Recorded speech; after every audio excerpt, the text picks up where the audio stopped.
Daniel Oriahi. I'm a filmmaker and equally the founder of House 5 Production, which is a media production company. I've been in the media business for 6-7 years. I've done mostly short films, documentaries, and I ventured into a feature film in 2013 called Misfit, which was in the cinemas in 2014. I'm currently in pre-production for my next feature film while I've been doing other media-related jobs.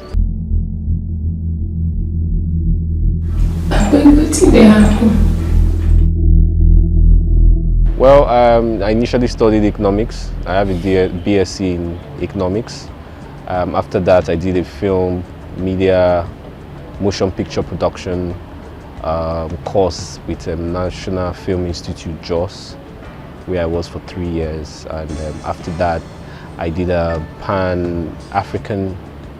short writing course with the Pan-African University. Those are like my qualifications concerning media production and where I am right now.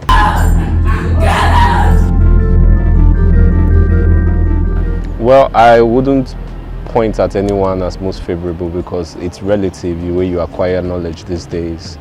I think what is most important is the will of the learner to acquire skill. You know, that determination, that focus, that discipline to acquire the necessary tools and, you know, knowledge on whatever medium. It's not necessarily, a lot of people don't really learn things from going into an institution, formal institution. And yeah, basically I just feel it's both relative. Well, I'd always wanted to be a filmmaker while I was growing up.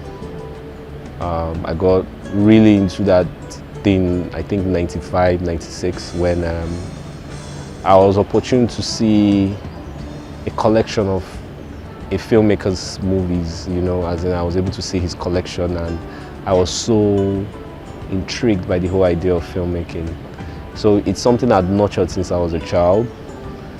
Then at some point in the university where you get to a point and you're asking yourself, so why are you doing this? What do you want to make out of yourself? I was fortunate to come across a lot of literature that could guide me into making that decision to discover myself. So that's how I decided while I was at the university that I was going to study film. At least you be free from all this madness and death.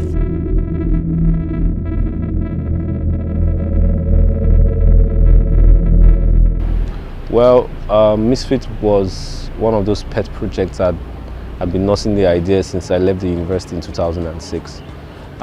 It's a story of ritual abduction.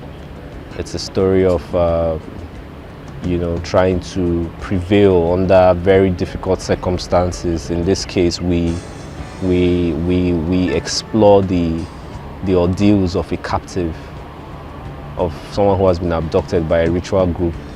So we just explore the intrigues that particular person goes to, how she deals with both her physical captivity and her mental captivity, and eventually she's emancipated. It's something that I'd always wanted because I felt at some point we are constrained both to physical and mental, you know, contraptions. And yeah, I just wanted to tell a story that I could personally relate to, and I felt a lot of people needed at some point in their lives to, you know, break free from their own captivity.